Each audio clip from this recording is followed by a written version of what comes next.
আসসালামু আলাইকুম viewers, welcome to নিনিমাস কিচেনেট। আপনারা সবাই কেমন আছেন? যত সবাই ভালো আছেন। আজকে আমি বানাবো সাদা চাপড়ি, আর এটি একটি অনেক জনপ্রিয় সকাল কিংবা সন্ধ্যার নাস্তা। এই জন্য প্রথমেই আমি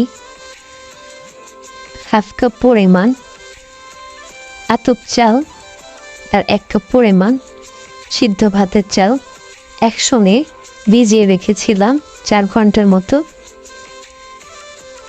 এখন আমি মিক্সার গ্রাইন্ডারে চালগুলোকে ভাঙিয়ে নিচ্ছি একটি ব্যাটার আকারে। দেখুন হয়ে গেল।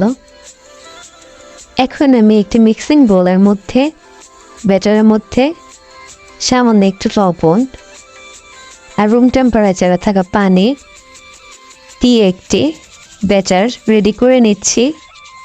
আর ওইদিকে আমি চুলাতে একটি তাওয়া বসিয়ে দিয়েছি। আপনারা চাইলে ননস্টিকের ফ্রাই প্যানও ইউজ করতে পারেন। তাওয়াটা মিডিয়াম টু হাই ফ্লেমে 3-4 মিনিট আগে জাল দিয়ে গরম করে নিতে হবে। এতে করে চাপড়িগুলো খুব সুন্দরভাবে উঠে আসবে।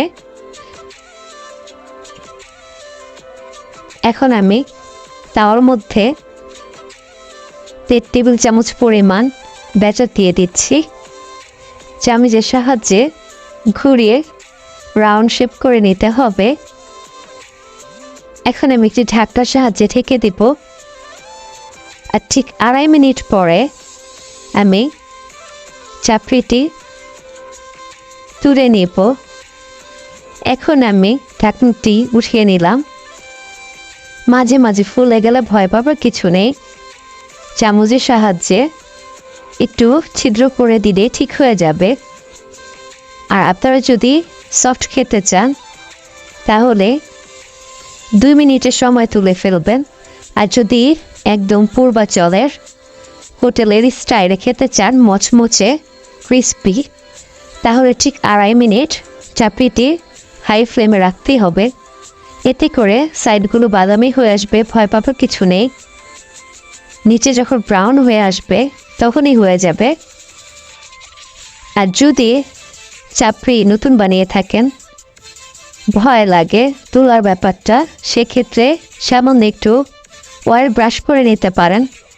এতে করে খুব সহজেই চাপড়িগুলো তুলতে পারবেন।